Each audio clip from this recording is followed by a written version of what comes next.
ناظرین، بھلے انسان چاند پر پہنچ چکا ہو لیکن جہالت آج بھی دنیا سے کم نہیں ہوئی۔ اسی ملک کے ڈرامے یا فلمیں حقیقت میں اس ملک کے روایات کی ترجمانی کرتی ہے۔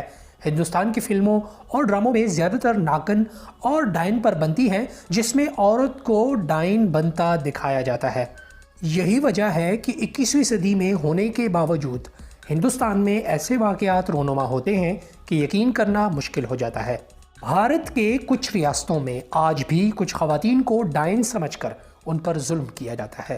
ہر سال سینکڑوں کیسز سامنے آ رہے ہیں، جس میں زیادہ تر بہار، اڑیسہ اور راجستھان جیسے ریاستوں سے رپورٹ ہوتے ہیں۔ جب کسی خاتون کو ڈائن قرار دیا جاتا ہے تو پورا گاؤں اکٹھا ہو کر ان پر تشدد کرتا ہے۔ ان کے بال منڈوائے جاتے ہیں، ان کے منہ میں انسانی فضلہ ڈالا جاتا ہے، ان کو باندھ کر پورے گاؤں میں گھمایا جاتا ہے اور پھر گاؤں سے بے دخل کر دیا جاتا ہے۔ یہ سب کچھ وہ صرف شک کی بنا پر کرتے ہیں۔ چونکہ ہندوستان میں تخم پرستی بہت زیادہ ہے، لہٰذا وہ ان ڈائن اور چڑیل سے جڑی باتوں کو سچ مانتے ہیں۔